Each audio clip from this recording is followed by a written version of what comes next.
I could see the little legs on it, like little pods on the bottom. It was a saucer-shaped deal. When it got over the village, and it was gone out of sight. It was a disc-shaped craft that came very close to us, flying very, very quickly.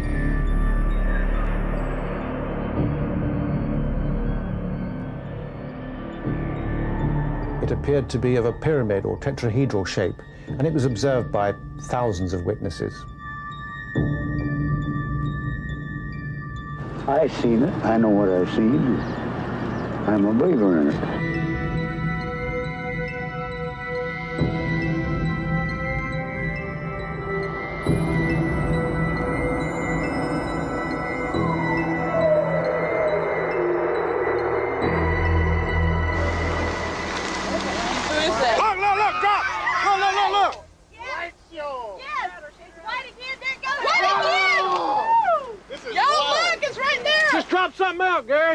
와, UFO-였대. 안 갖고 UFO-였대. UFO-였다래. Ontzettend groot. Ja. Heel klein. Oh, het heeft er allemaal op staan. I am Willem Heister. I made this recording. I'm the owner of the camera. I'm a lieutenant colonel in the Dutch army, also a military psychologist. Unidentified flying objects are usually dismissed as fantasy, but sightings are often reported by highly credible witnesses. They have even been seen by 2 British policemen. Patrol car Delta 9 with PC Roger Willey and PC Clifford Waycott, based at Oakhampton, were out on night duty patrolling the A3072, Hatherley to Holsworthy Road. Precisely 1 minute past 4 o'clock this morning, they sighted an object 400 yards away from them and at treetop level. They reported immediately to Oakhampton Police Station, where further men were brought out. There was no question whatsoever that this was a figment of the imagination. It was definitely there. It was definitely either manned by some sort of being or remotely controlled. It was definitely being controlled to view our car or... You had the feeling Pacific. it was watching you? Definitely, yes. Pilots, astronauts, even the first round-the-world yachtsman Francis Chichester have reported seeing things which seem to defy rational explanation. It was a perfect shape. It was shaped sort of well, like a pearl with a tail. You know, just a blimp, a pure blimp shape. And I watched this thing, and suddenly it disappeared. And I thought, well, am I seeing things? Reports of sightings can always be questioned, but film of UFOs is harder to refute. These images were taken over Utah in 1952. The film was minutely scrutinized by the US Navy's Photographic Interpretation Lab. They concluded that the objects weren't birds or balloons, but self-luminous, unidentified flying objects. But in spite of such evidence, scientists have always been skeptical. Sir Richard, what do you think of this flying saucer business? Well, it's impossible to say what people actually see as you're there at the time, and you do get all sorts of reports. If one didn't see it oneself, one can't say what it is they actually saw. You've never seen anything yourself? No, never. Between 1948 and 1969, the US Air Force investigated 12,618 reported sightings. Over 11,000 were identified as material objects, weather conditions, or hoaxes. But 700 cases remained unexplained. As the number of sightings grew, UFO groups sprang up all over the world. For Charles Bowen, editor of Flying Saucer Review, the debate wasn't so much about whether UFOs were real, but where they were coming from.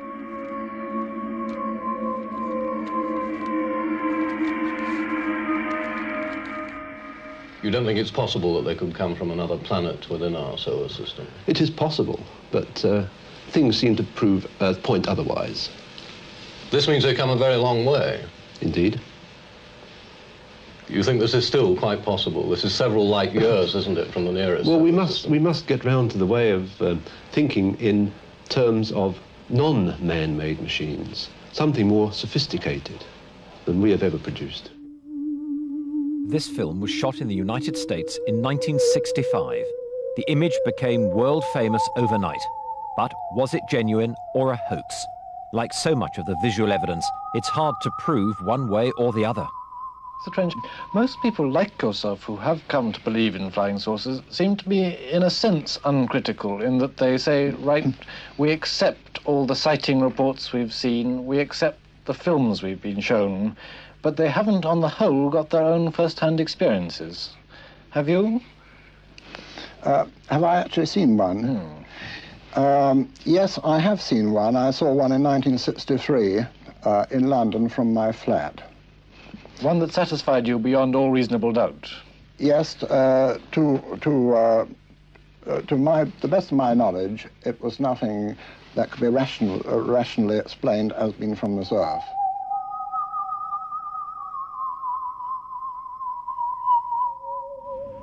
South America seems to be the most active area for flying saucers. Ufologists believe the spacemen may even have bases there in the Mato Grosso and the Andes, and even underwater along the Atlantic coast of Patagonia. In France, an investigator discovered that reported sightings for one September night in 1963 fell in an absolutely straight line from Bayonne to Vichy. Ufologists have since used that method to work out two lines of orbit which, they reckon, link the areas of maximum flying saucer activity.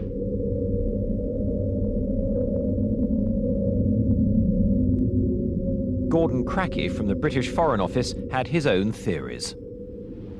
I think that there is more than one type visiting us. I think there are at least 5.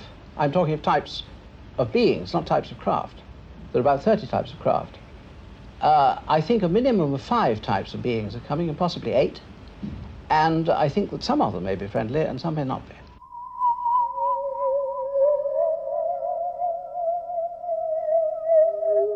There have been many actual shapes. The cigar shape, which are usually the parent craft. There have been disc shape, many disc shape. Tadpole, heel, like that in a man's shoe, bubble, triangular, and so on. The most disturbing theory of all is that the men in the flying saucers are our own descendants, perhaps centuries in the future, who found a way of breaking through the time barrier to visit their own past, which is our present. It is part of modern astronomy, isn't it? It's accepted by modern astronomers that it's possible that there are many planets in our galaxy that could sustain our kind of life, or life similar to ours. Oh yes, in our galaxy, but not in the solar system. This makes an enormous difference about the travel time. If a thing is many thousand light years away from here, or many million light years away from here, even if you move with the speed of light, you've got to be many million years old to get here. Friendly or not, in the United States, the military faced growing criticism from the public and the media for not taking the subject seriously. In 1966, the US Air Force tried to silence its critics by asking the University of Colorado to conduct the most exhaustive scientific study of the UFOs ever undertaken. Their aim was to put an end to speculation and clear the air of flying saucers once and for all.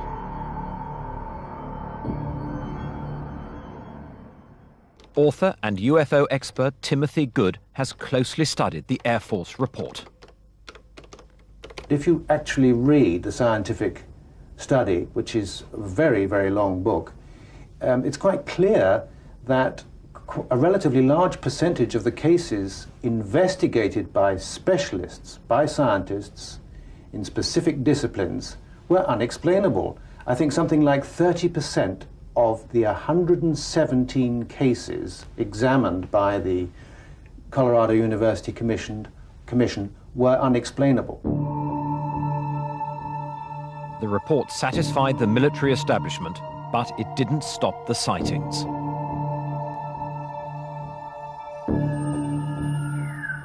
UFOs continue to be seen around the world, no more so than over the small English town of Warminster.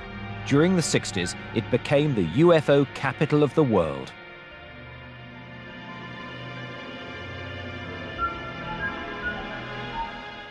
A lot of people reported these strange clatterings on roofs, which, as I say, is often the onset of poltergeist activity. In other situations, it would be looked at in that way.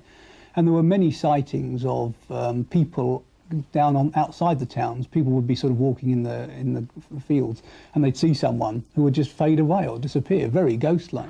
A worried town came together at a public meeting. Firstly, let me thank you all for coming along this evening, and I hope that what will prove a constructive meeting. It is perhaps appropriate if I first give some background information to clarify the aims of this meeting. I called the meeting because some people said they'd seen things, and in the local paper they'd written a letter, and then some other individuals ridiculed these good people, saying they ought to take more water with the whiskey. Many of our townspeople have been frightened by unusual sounds. If tonight we can contribute something constructive to the explanation of these phenomena, it might be able to assure these people who have nothing to be alarmed about. The meeting was riotous. You couldn't get into the town hall. The main street was festooned with people. Personally, I had to have a police escort to get in. One night back in the summer, it could have been the 11th of August, I heard a sound that was really horrible, what I would have said was a Commodore Garden helicopter sitting only a few feet up above the houses in the town. At 3:45 in the morning, I was wakened by this dreadful droning sound. Would like to speak up? And I went to the bedroom window, and I saw this brilliant object. It was quite low in the sky, and I live up Beacon View that way, and it seemed to be travelling very slowly, and I was petrified. I just couldn't move. I was shaking like a leaf. I just couldn't move, and it was going on for half an hour. How many people here tonight are afraid of the thing? How many of you? Was this the thing? It was photographed over Warminster by a local boy, Gordon Faulkner. From what he told me at the time, he was coming out from his house to take his camera, which was a rather nice one, a Japanese one, that time, much better than the one my daughter had. And he was bringing it down to loan it to her. And he was just coming out of his garden door, and he looked up and saw this thing across the skyline above the houses. And he thought, that's something odd, and he had to have his camera, so he just snapped it. Didn't really think any more about it, thought, well, it was odd. But when it was developed, of course, that was the photograph that was sort of accepted all the way round. The events that so terrified the inhabitants of Warminster sparked the imagination of John Spencer, then only 11 years old. Now Vice President of the British UFO Research Association, he is still intrigued by the Warminster sightings. In terms of flying saucers pictures, it's about as good as they come, which is to say pretty bad. There's a general rule in flying saucers that the most clear pictures, usually eventually, you can find the strings that hold them up. The real ones do tend to be sort of pretty grainy, pretty blurred, because by their nature these things are reported as moving at high speed and often soundless and often surprisingly. So, you know, Gordon's account is pretty well a standard one, and the picture is not surprisingly very blurred. I have to say it's a very limited picture because there's nothing else in the picture at all to give it perspective or size or distance. As you know, almost every dimension of the thing is a guess. Armed to the teeth with sophisticated devices, the world's UFO enthusiasts flocked to Warminster.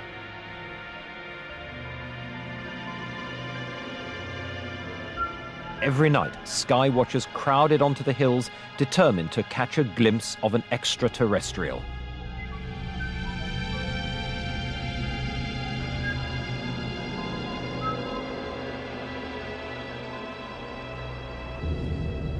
A local farmer, Molly Carey, got caught up in UFO mania. She took pity on frozen sky watchers, and her home often became an unofficial guest house. Some nights, she'd have up to 20 people sleeping on her floor. It hasn't really changed. It must have been over 20 years ago, was it? people used to come from all over, and it has been said there could have been 1 or 2 aliens came, but that was just what they used to say. But they came from, and they were all ages, from the very young to the very old, all walks of life.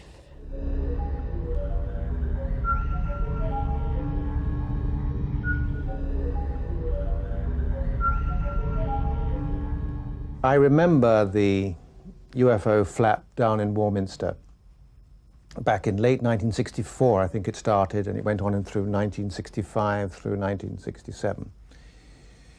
At the height of it, I went down there, and I can remember traipsing around very cold hilltops together with teams of other enthusiasts. I never saw anything other than satellites and aircraft, I have to say, even though others disagreed with me. What was always interesting with the Skywatches is that you could see the sociology of UFOs as well as what was in the sky. You could see different people, and you could stand in a group of people, and in 6 people, 3 of them could see lights in the sky, 2 of them could see nothing whatsoever, and another person could see portholes on a spaceship from Venus. And that was always fascinating, that different people could interpret things so obviously genuinely and passionately, but it taught, I think, all UFO researchers a lot about we have to study people as much as we have to study photographs. 30 years after the famous photo of the thing appeared, John Spencer had a call from a friend of Gordon Faulkner claiming the photo was a fake. Gordon Faulkner and I did some experiments with little models made out of milk bottle tops and buttons, and it's a I can't remember exactly what they were made of, but they were all small.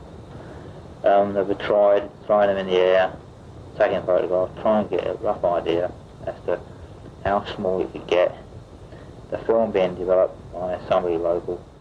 According to Roger, Gordon and he and others involved, indeed he thought people working here in the Warminster Journal at the time, got together to play a practical joke on the then owner, Charlie Mills. Roger makes the point that, considering the fuss that had been going on in Warminster, he believes that Charlie Mills knew this was a joke, because here it is, it's a tiny little paragraph here, and it's right next to Mrs. May Butterworth advertising for someone to take over the job of counting wildfowl on Shearwater in the winter months. In other words, there's been no fuss made about it, considering the apparent value of this, and considering the extraordinary spread that came in the Daily Mirror when Arthur Shuttleworth took it to the Daily Mirror within the next day or so.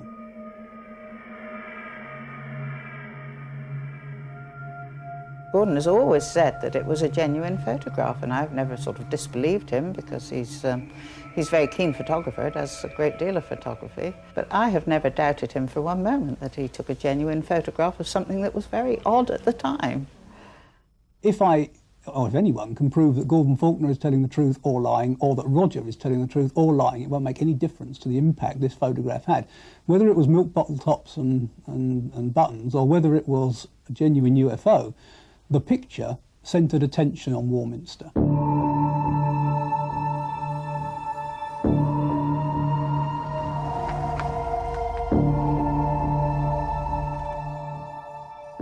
Over the years, the case for flying saucers has been dogged by hoaxes.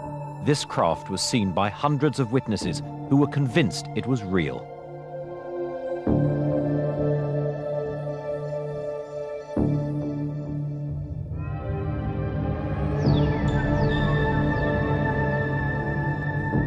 In reality, it was just an elaborate April Fool's Day joke to publicise an airline. However, it showed just how easy it is to fool people into believing they have had a close encounter.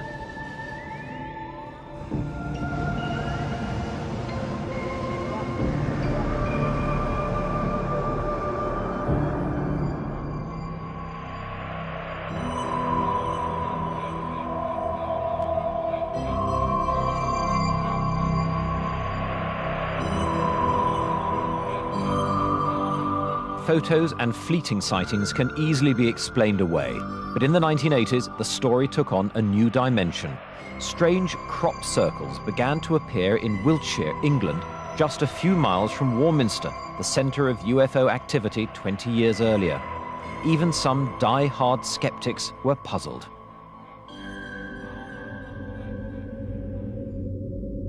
Ufologists looked towards the heavens for an extraterrestrial solution.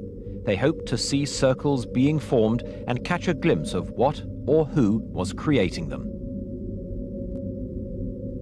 Seriologist Colin Andrews has been investigating crop circles for more than a decade. We are looking at extraterrestrial or indeed simply a level of nature, high nature, we don't understand. Once again, sky watchers began flocking to the hills.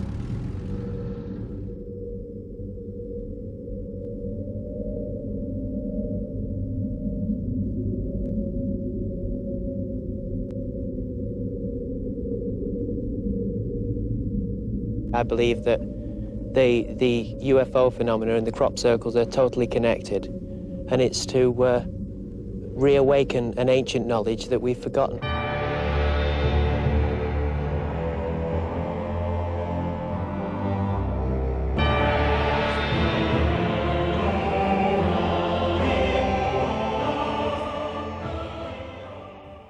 Colin Andrews has been collecting and processing crop circle statistics in an attempt to solve the riddle.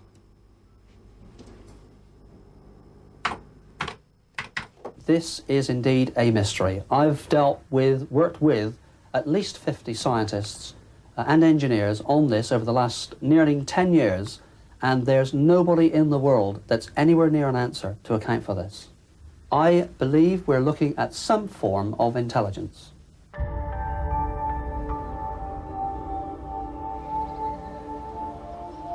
In September 1991, Doug Bauer and Dave Chorley owned up to creating at least some of these mysterious patterns. We wanted to make the UFO societies think that a UFO had landed, you see. And after a few years, they didn't know whether to believe it or not. And as the years rolled by, we started doing certain patterns. And as you see today, we've got quite complicated in them. At certain times of your life, you love to take somebody for a ride, don't you? If it's not doing any harm. And I didn't see it doing any harm. A relationship was originally perceived between UFOs and crop circles. It was thought that the crop circles were UFO landing sites. Only at the very beginning, when the first sighting of a crop circle was found, it was circular, and it was UFO researchers that investigated it. If we believe the claims of Doug and Dave, who say that they actually manufactured crop circles, the first elaborate pattern that they went for was a sort of one major circle in the middle and 4 outriders at the edge. And they said that they deliberately created that in the shape of the lunar module to make it look like something had landed. The experts weren't so easily fooled. It's an obvious, it's absolutely obvious. This here, you see, it's not consistent at all with the genuine phenomenon. To this day, the crop circle controversy continues. An amateur cameraman captured on film this shiny object flying up from the corn. Could this be an extraterrestrial explanation for the crop circles? Let it go.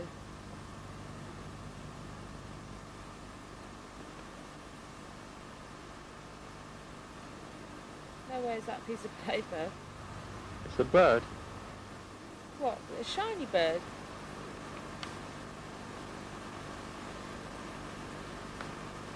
Where's it gone? Just there above that tractor. Oh. Tractor stopped. The farmer too reported seeing a silver disc flying overhead.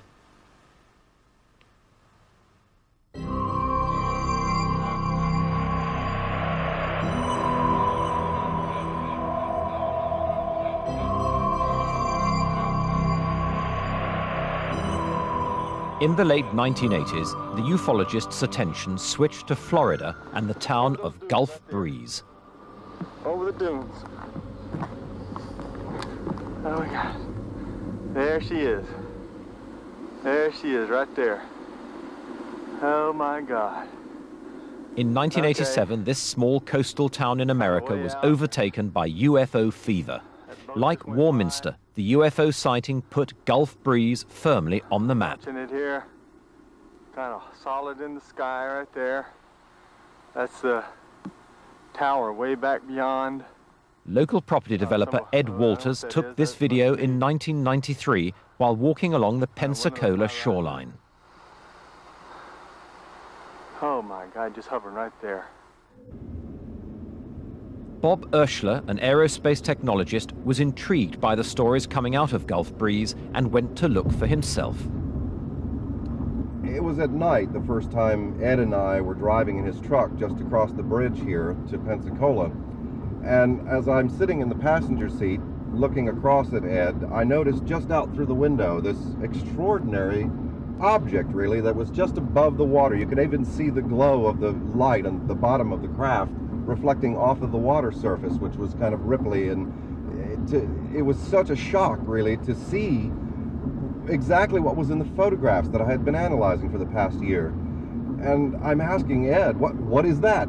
And he's looking out the window, and he's excited as I am because this is the first time anyone else has been with him when he actually saw, much less photographed, one of these objects. So he's asking me what I'm seeing, and we're describing to each other exactly what we're seeing, and this thing is just pacing along with us for about a minute and a half as we cross the bridge here and approach this hump, and then it just kind of glided over towards the shoreline, away from us and out of sight.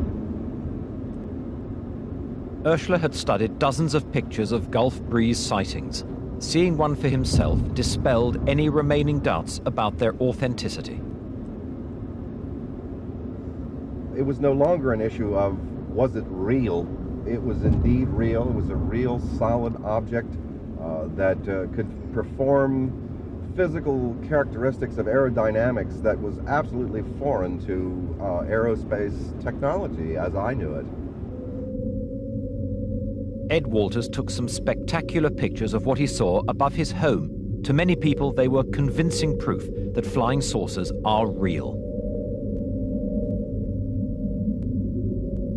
Some months later, Ed took this video footage from his back garden. It appears to show three similar objects maneuvering behind the trees.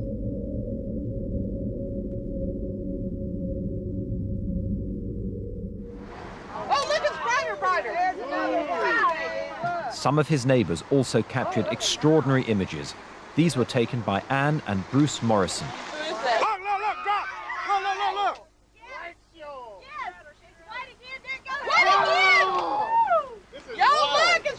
Just drop something out, Gary. Again. It's still coming down. Pictures like these were reinforced by physical evidence of inexplicable goings-on. One particular instance still stands out. December 17th of 1987 marked a threshold in the evolution of the investigation here of the UFO phenomenon in Gulf Breeze. On that night, Ed Walters, from his house just down here, got the familiar buzzing he'd been accustomed to hearing with the craft showing up, and he looked out and saw this craft right out here above the field, just a few feet above the ground. And what was remarkable about that in the photograph that followed was in the days and weeks of the investigation that followed, we had a physical phenomenon. The craft had affected the grass here and the soil in such a way that first all of the grass had turned white, and the ground itself had undergone some sort of energy exposure. For 2 years, you could clearly see the mark where this craft had been hovering. The local grounds crew here at the school had come out and put fertilizer down and seeded it and watered it and couldn't get anything to grow. And as you can see, they even recently brought in a brown type of topsoil, which is different than the white surrounding sand here. And you can see they've still not been successful in getting something to grow here in the field. Across the world, in Moscow, a group of scientists have observed similar phenomena. Professor Semyakov is a biologist. Но обычно мы стараемся, чтобы были свидетели. Значит, лучше, если бывает несколько свидетелей, которые фиксируют это место. А затем мы проводим параллельные исследования, то есть делаем биолокацию, и либо радиометрическими методами определяем место посадки НЛО. He's studied dozens of sites where UFOs are said to have landed. One he's looked at in detail is just outside Moscow. Там характерно было то, что была вдавлена почва, как бы огромный каток был поставлен на почву диаметром 4 метра. Почва была вдавлена на 5 сантиметров. Это пока говорит о очень большом весе НЛО. И НЛО представляло собой, как по следам, по рассказам очевидцам, колбу. Эта колба была как бы на ножке, стояла на поляне и возвышалась даже над лесом на 5 метров. He has also conducted experiments using insects. И что для этого пришлось сделать небольшой аппарат. Он заключался в том, что мы взяли камеру, в этой камере была мембрана, и в эту камеру помещались мухи. Но мухи какие? Дрозофилы, бескрылые линии. Мухи могли только бегать по этой мембране, но не могли летать. Далее шел усилитель, и все это прослушивалось наушниками. Получалось так. Достаточно было, вот в частности, эти исследования проведены также в Шараповой охоте, было достаточно войти в зону посадки НЛО, как мухи возбуждались. Достаточно было выйти из зоны посадки, мухи опять затихали. Обычно в темноте, в камере, в которой они находятся, они ведут себя тихо и не двигаются. Таким образом, мы можем создать и биоиндикатор, который работает на основе использования насекомых, которые очень чувствительны к различным полям и изменению полей. Many UFO sightings take place near military installations. One of the best documented was at a US Air Force base in Suffolk, England in 1980. Guards reported seeing a strange object in the forest. A patrol was sent out. The following extracts are taken from a recording made at the time. Slow down. Where? Right in this position here. Straight ahead in between the trees. What is it? We don't know, sir. So can I use a word? Yeah, it's a strange, small red light. We're about 150 or 200 yards from the site. Everything else is just deathly calm. There's no doubt about it. There's some type of strange flashing red light ahead. It's yellow. I saw a yellow tinge in it too. Weird. It appears to be maybe moving a little bit this way. It's better than it has been. Yellow. It's coming this way. It is definitely coming this way. The two pieces of it are showing off. There is no doubt about it. This is weird. 0-15 now, we've got an object about 10 degrees directly south, 10 degrees off the horizon. And the ones to the north are moving, one's moving away from us. It's moving out fast. This one on the right's heading away too. Yeah, we're both heading north. Okay, here he comes from the south. He's coming toward us now. Now we're observing what appears to be a beam coming down to the ground. This is unreal. The patrol was led by Deputy Base Commander Colonel Charles Holt, who sent an official memo about the incident to the Ministry of Defence. He received no response and no explanation for what they saw. In March 1990, there was perhaps one of the strangest close encounters of all, over Belgium. This time, the Belgian Air Force were able to scramble 2 F-16 fighters to intercept the unidentified intruder.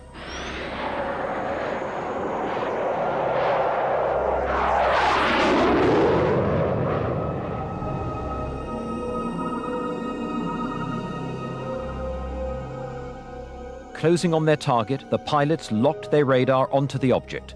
Then something astonishing happened. Within a split second, it accelerated from 280 kilometers per hour to over 1,800 and dropped more than 1,000 meters in altitude.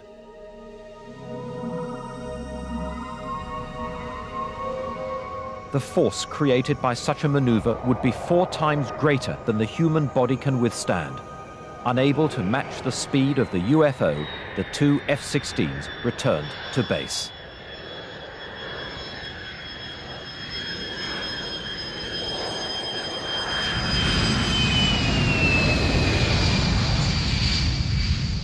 But since the 1940s, over 3,500 pilots have reported seeing UFOs. Now retired, former British Airways captain Graham Shepherd can finally talk openly about his UFO experiences. On the 22nd of March 1967, we were returning from Gibraltar to London. Quite suddenly, we were aware that ahead of us was a star which was at least twice as bright as the best of Sirius or Venus. All the while it was changing colour. It was very, very bright, iridescent colours. There were greens and blues, beautiful reds. And suddenly, everything happens. It started aerobating. It was moving around the sky, doing figures of 8. It was doing loops. It was manoeuvring at a rate which is impossible, in my view, for known aerodynamic laws. And we asked Bordeaux Radar if they had any unidentified traffic, and they did confirm that they had unidentified traffic 10 miles to the west of us. Authority, Victor 139, thank you. Pilots, better than anybody else, know there is often a rational explanation for a phenomenon they see in the skies.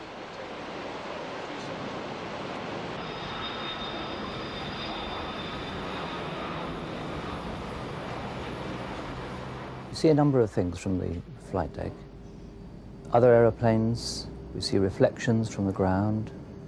This is day and night time. Cloud formations, the effects of sunlight on cloud, ice crystals.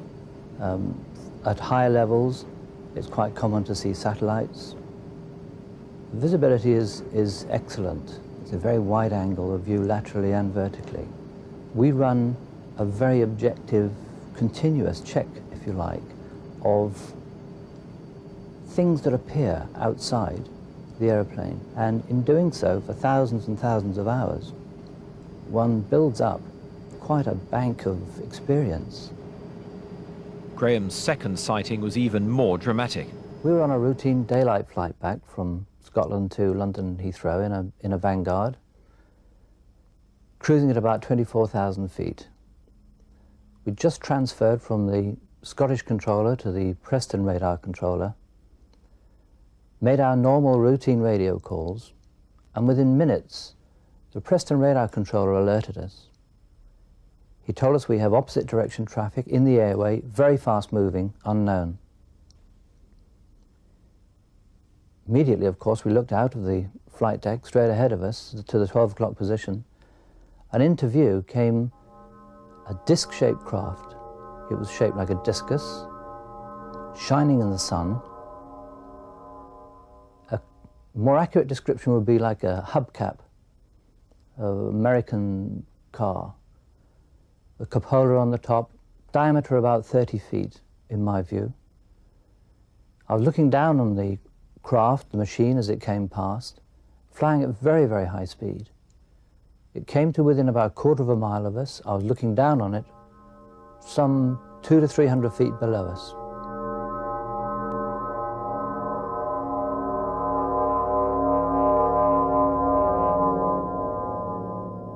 There are two very curious things. First of all, there was no shockwave from this machine. It was close enough, in my experience, it was close enough to give us quite a bump, a noise and a bang as the shockwave passed us. Secondly, we made no attempt to report an air mist, a near collision, or file an air safety report.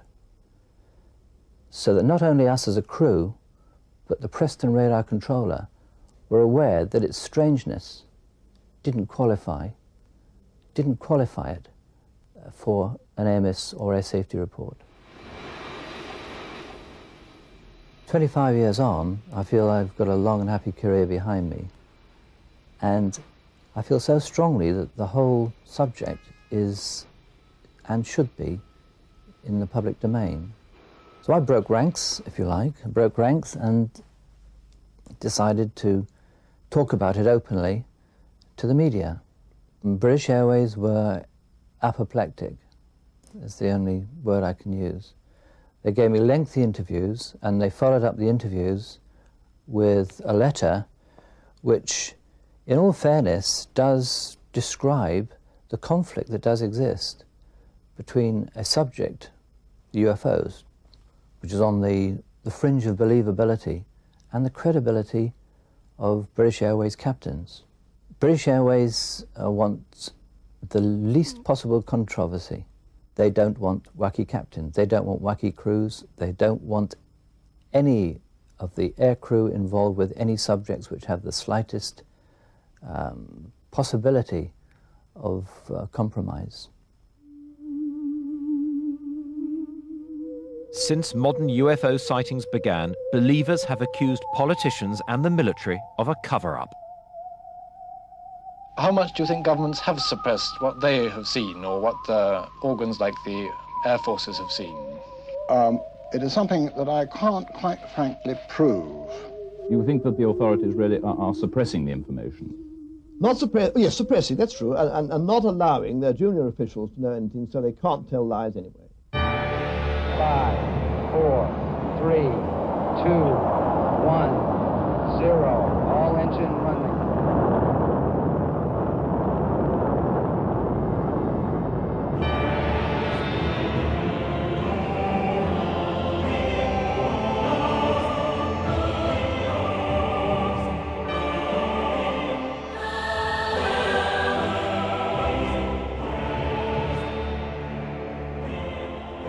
Mankind is only a fledgling traveller in space.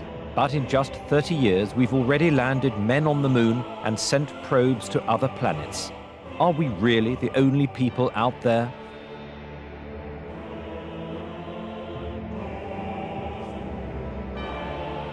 A number of astronauts in both the former Soviet Union and the United States are rumoured to have encountered UFOs.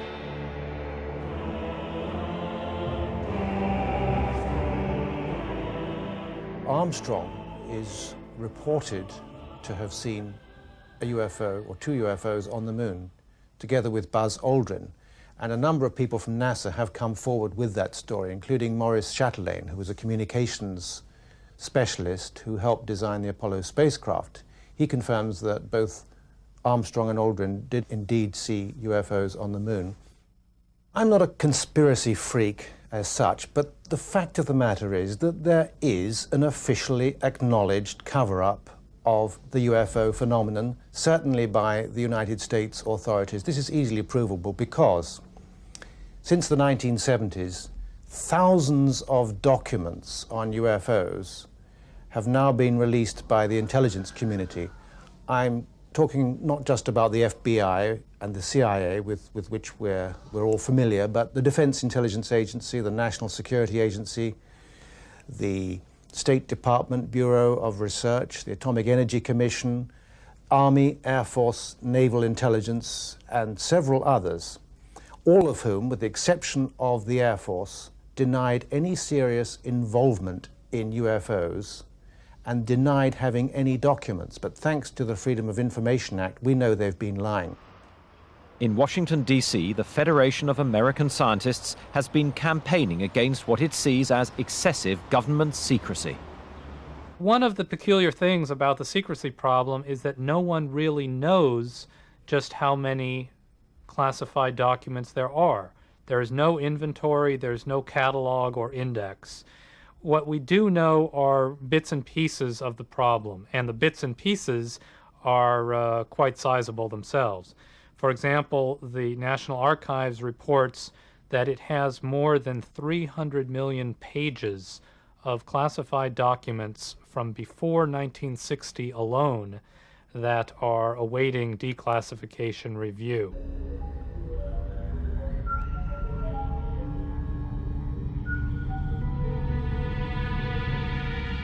There is a vast quantity of government documentation on the phenomenon of unidentified flying objects of one sort or another. Timothy Good has had first-hand experience of official secrecy. The object that I saw in the sky here in southeast London in 1980 first appeared as a bright point of light, just like Venus or a very bright star. And at first I thought maybe this was an aircraft reflecting the last rays of the sun, because this was at about 7 minutes past 4 in the afternoon. But then I realized that it wasn't really in the right position for Venus or any other planet. It was much too bright to be a star. Somebody got videotape of it from the Sevenoaks area, and this is, I think, a 35 to 40 minute video. and that clearly shows a point of light in the sky. Unfortunately, you know, without a powerful zoom, you don't get any idea of the shape of it. I mean, that could not be a weather balloon. That's impossible. Well, it is. Because it wouldn't move up and down like that. It wouldn't keep going up and then going over, reappearing, and it's sort of going in a sort of circle, wouldn't it? 40 other people reported sighting a similar object. Subsequently, I made a lot of inquiries about this object, and I tried the London Weather Centre. They said they'd had no reports of unusual activities. I contacted Civil Aviation Authority at Heathrow. They said that no airliners coming into or leaving Heathrow had reported sighting the object. Ministry of Defence confirmed all that and said that there had been no radar tracks of unknown objects at the time in question. Now, that's quite possible, of course, especially if the UFO was able to disguise itself or to screen itself in some way from radar. But I am surprised that some pilots, at least, didn't report it, because it would have been seen from a very, very wide area. And I'm sure that thousands of people must have seen this thing. I mean, it was alternately hovering and maneuvering in a completely clear sky for an hour and 10 minutes. Some of the clearest and most frequent sightings in modern times have happened in Elmwood, Wisconsin. They had so many close encounters that the town became the inspiration for Steven Spielberg's famous film. When the sun goes down over Elmwood, Wisconsin, the people of this tiny town see them. I could see the little legs on it, like little pods on the bottom. It was a saucer-shaped deal. When it got over the village, and it was gone out of sight. Oh, look, it's brighter, brighter. Almost everyone in this community of over 900 people has either seen a UFO or knows a relative who has. People call it the forbidden village in the Forsaken Valley. But Elmwood decided to go one step further in making contact. In our opinion, this is going to represent man's grand attempt here to reach out and establish a relationship with this society. They're trying to raise $16 million to build a landing base and entice their alien visitors out of their spacecraft. But there are many people who already claim to have met aliens. I was here in this room, in our bedroom, and it was 3:17 a.m., the early hours of the morning. I was here alone. My husband had gone away on a training course. I was sleeping on that side of the bed, and my young son was sleeping on this side. He was a lot smaller then. And I was woken up by... It was just a strange feeling, really. It was like unseen hands sort of shaking you awake. And I had this urge to get out of bed and go and look out the window. It was like someone was telling me to go and look out the window. Just very strange. I did. I got out of the bed and I walked over to those windows and looked out, and in the distance there were lots of little lights moving around, and I thought at first that they were just stars, you know, moving around in the distance. I remember thinking, you know, wow, they look pretty, and then realising that stars don't do that. I felt myself sort of being lifted up, being pulled upwards, and I was in this light, lots of blue-white light. And then the light dimmed down and I could see sort of shadows moving around in this light. And then the light sort of dimmed down a bit more, and then there standing in front of me were what I would describe as 3 non-human beings. They're about 3.5 to 4 feet tall, brown, tan in colour, and had large oval heads, large oval black eyes, had long skinny arms. They looked like undeveloped children. They moved up and stood in front of me, and one of them stood directly ahead and one on either side. And they had a funny smell to them. I think the most traumatic part really was this taller one had come and stood by my head, and he wasn't holding me, but I felt like he was holding me down. He was leaning across the head of this table and staring into my face. And I couldn't move. It was like all I could do was respond to him looking at me. And one of the other little brown guys came over from the right, and he was holding something that looked like a single strand of fibre optic cable, and it was lit up all along its length. It didn't have a light on it or anything, it was just a light. And the one standing at the head of the table took my head and sort of turned it slightly facing that way. And then I just felt this most tremendous pain, like my head was being sort of split open on the inside. It was just a tremendous pain. And I knew that whatever this was, that this one was carrying, that they'd stuck it into my head. And I felt a sharp pull at the back of my head, like a tug, a sudden tug.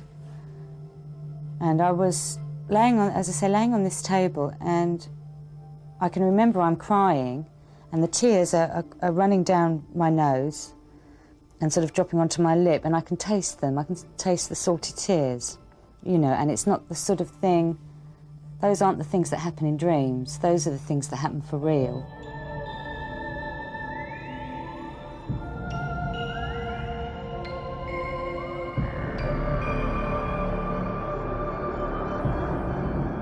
I have experienced vivid dreams like, you know, everyone else, and they remain with you for a while. In fact, they're extremely vivid.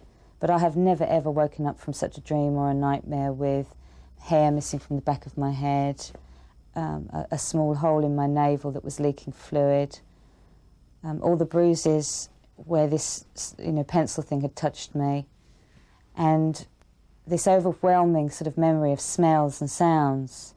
You know, these are real, as I say, sort of this is real sensory input here, and you just don't get that in dreams. You know, this was real. Whatever level of reality it was definitely real. The nearest star to our planet is 40,000 light years away. Even if we had the technology to get there, none of us would survive the journey. In the 1960s, NASA established the search for extraterrestrial intelligence using huge dishes to scan the airwaves. But despite a few close calls, they're still waiting to hear that vital message from the stars.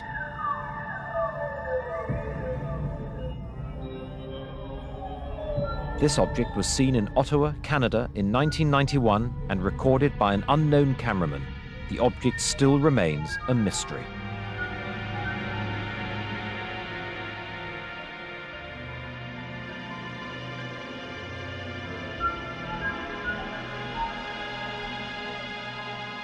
As the camera moves closer, we see what looks like the outline of a flying saucer.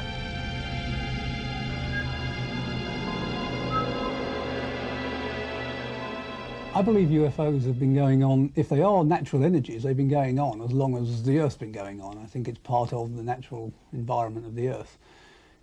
They got a name for themselves in 1947 when Kenneth Arnold saw some in Washington State, USA, and he just used this phrase that they were moving like a saucer would if you skipped it across water, and the newspaper reporter then picked that up and used the term flying saucer. I've described that term, flying saucer, as the best advertising slogan in the world because people are still buying the product 40 years later even though they don't know what they're buying. I'm convinced that there is a very fine line between fear of ridicule and official secrecy. And I'm sure that one of the reasons the authorities are loath to get involved in any public discussion of the phenomena is because they're afraid of looking stupid. In 1977, NASA launched the Voyager space probes on a mission to travel into infinity, deep space. On board, they carry a message from the human race.